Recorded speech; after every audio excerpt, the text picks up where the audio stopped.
एक शहर में एक आदमी प्राइवेट कंपनी में जॉब करता था। वह अपनी जिंदगी से खुश नहीं था। हर समय तो वो किसी ना किसी समस्या से परेशान रहता था।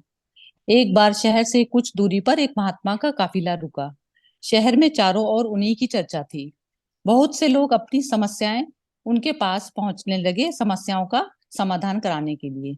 उस समय उस आदमी ने भी महात्मा के दर्शन करने का निश्चय किया। छुट्टी के दिन सुबह सुबह ही वह उनके काफिले की तरफ पर पहुंच गया। बहुत इंतजार करने के बाद उसका नंबर आया। वह बाबा से बोला, बाबा, मैं अपने जीवन से बहुत दुखी हूँ। हर समय समस्याएं मुझे घेरी रहती हैं। कभी ऑफिस की टेंशन रहती है, तो कभी घर पर अनबन हो जाती है, और कभी अपनी सेहत को लेकर परेशान रहता हूँ। बाबा, कुछ ऐसा उपाय बताएं कि मेरे जीवन से सभी समस्याएं खत्म हो जाएं और मैं चैन से जी सकूं।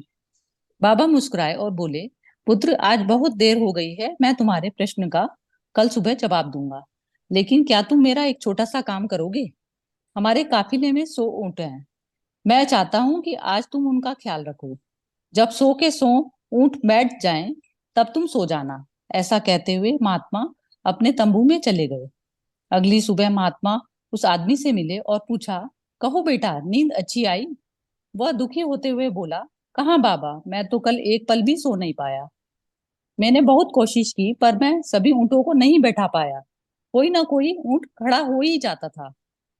बाबा बोले, बेटा, कल रात तुमने अनुभव किया कि चाहे कितनी भी कोशिश कर लो, सारे ऊँट एक साथ नहीं बैठ सकते। तुम एक को बैठाओगे तो कहीं दूसरा खड़ा हो जाएगा। इसी तरह तुम जीवन का समस्याओं का भी समाधान करोगे, तो किसी कारणवश तुम्हारी दूसरी समस्या खड़ी हो जाएगी। पुत्र, जब तक जीवन है, ये समस्याएं तो बनी ही रहती हैं, कभी कम तो कभी ज्यादा।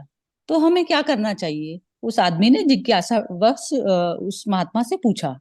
इन समस्याओं के बावजूद जीवन का आनंद लेना सीखो। कल रात क्या हुआ? कई ऊंट रात होते होते खुद ही बैठ गए। कई तुमने अपने प्रयास के कारण बैठा दिए।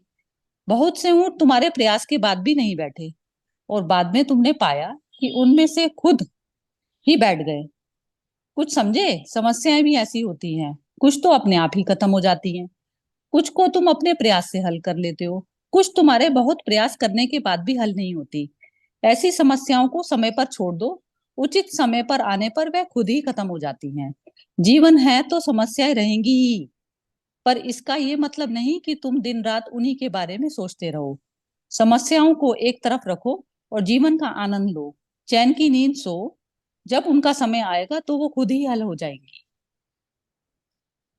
जीवन का नाम ही कभी खुशी कभी गम है।